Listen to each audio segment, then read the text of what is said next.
You ever felt that desperate urge to flee, when every fiber of your body screams to run, as if something unseen is stalking you through the dark? Something deep in your bones, an ancient voice, like the echo of a forgotten nightmare, awakens inside you, whispering, "You are not safe." That was my truth in 2001. I was 9 months pregnant, teetering on the edge of hope and vulnerability, when I stepped into Walmart and noticed her. In the midst of fluorescent glare and endless aisles, I saw her, a woman standing unnervingly still. No cart, no bags, only her cold, unblinking gaze fixed on me. I tried to dismiss the feeling, chalking it up to an overactive imagination. But every time I turned down a shadowed aisle, every time I paused to gather my thoughts, there she was. As if I were a dark reflection in a haunted mirror, she mirrored my every move. I tried to dismiss the feeling, chalking it up to an overactive imagination. But every time I turned down a shadowed aisle, every time I paused to gather my thoughts, there she was. As if I were a dark reflection in a haunted mirror, she mirrored my every move. And then, when I reached the baby section, amid the gentle hum of displays, she finally spoke.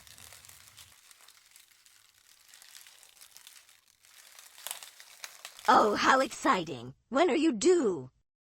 Any day now. Her smile expanded unnaturally, stretching as if forced by something not quite human. It wasn't warm or welcoming. It was expectant, like she was anticipating something far darker than the innocent cry of a newborn. A boy or a girl? A girl. Do you have family around here? Does your husband work late? Do you live in a house, renting or buying? Her questions were clinical, a checklist probing into the personal, and with every answer, I sensed an invisible weight shifting in the air.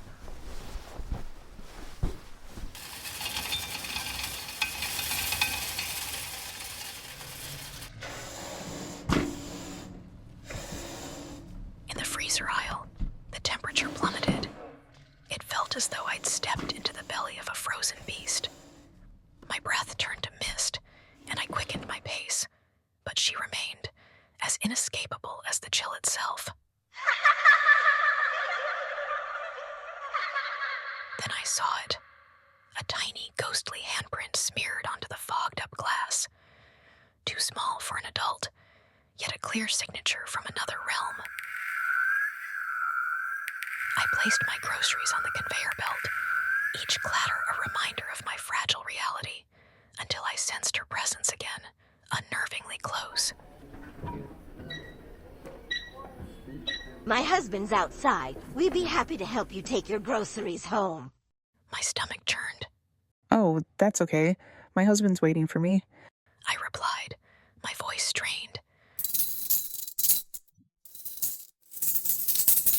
Are you sure? We have a big truck. We could even get you a beautiful baby item. Anything you need. It's my treat. Her fingers twitched, as if she were struggling to contain something far more sinister. No, thank you. You don't know what you're missing. I bolted outside, my breath ragged, my heart pounding as I darted into the stormy night. The parking lot, drenched in shadows and splintered neon, became a labyrinth of terror. In the dim glow of a flickering streetlight, I caught him, a man in the driver's seat, his smile unnaturally wide, eyes glinting like shards of ice. His laugh, warped and distorted like static, seeped into the darkness. We'd be happy to help you with that. I fumbled with my keys, my hands trembling as I loaded my car. I felt invisible eyes eyes tracking every desperate movement. And then, as I pulled away, I heard it. Footsteps and ghostly whispers trailing behind me. The moment my car pulled away, I caught 2 pairs of headlights in my rearview mirror, cold, unyielding, and impossibly close. For nearly 30 minutes, I was trapped in a waking nightmare, chased relentlessly through twisting, rain-soaked streets. At 10 minutes in, the storm intensified. Rain blurred the world into ghostly halos of light. Every intersection, every rain-soaked stretch of road became a trap as the truck closed in. The relentless purr of its engine was like a heartbeat of doom in my rearview mirror. Don't think you can escape us, Anna. We're right behind you. Every second was a battle. My hands gripped the wheel until they burned. My eyes darted between the dark road ahead and that relentless glow behind me. At 20 minutes, I risked another glance. The truck's taillights glared like the eyes of a predator in the darkness. By 25 minutes, exhaustion and despair merged. I no longer knew whether this chase was a twisted game or an inescapable fate. Every splash of water, every sudden turn carried the weight of destiny. In that endless half hour, the storm, the dark roads, and their inescapable presence wove together a tapestry of terror. In that relentless darkness, I realized I wasn't merely followed, I was hunted. At last, I reached my driveway. My house loomed ahead, a familiar structure shrouded in the storm's gloom, its windows like dark, unblinking eyes. I fumbled with my keys, each second heavy with the thought that the nightmare might not be over. I stepped onto the porch, the wind and rain whispering around me like spectral voices. The house, once my sanctuary, now exuded an unsettling chill. As I pressed the door open, a creak of ancient wood and the soft patter of rain on the roof greeted me. Inside, the air was unnaturally cold. The familiar spaces transformed into dark corridors of memory and dread. Shadows danced across the walls, and every creak of the floorboards echoed like a whispered warning. You are not alone. I told myself, I'm safe now, I'm home. But deep down, I knew the terror had followed me, lurking in every dark corner, waiting to resurface. In the dead of night, I found myself alone in the dim hallway of my home. The clock read 3:02 a.m., each tick a Morse code of impending doom. The only light came from a feeble nightlight in the corner, barely illuminating cracked wallpaper and old family photos that now seemed to watch me with silent accusation. My heart pounded, each beat magnified in the oppressive stillness.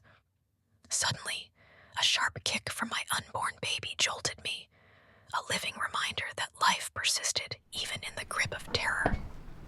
I turned slowly, eyes straining in the darkness, and saw it, a shadow gliding deliberately along the wall. It wasn't an illusion.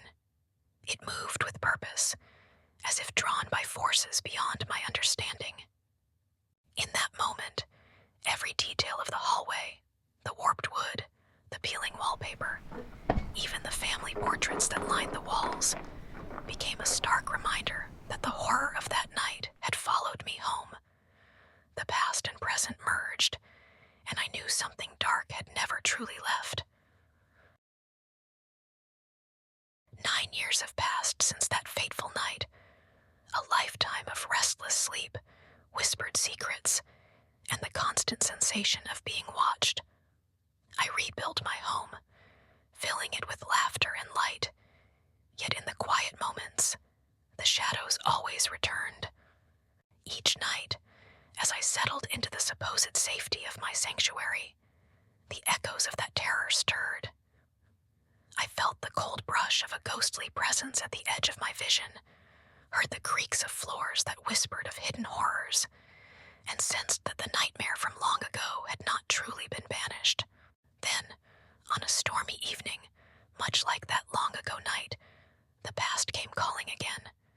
A timid, trembling knock at the door sent a shiver straight down my spine. Mommy, there's a lady outside.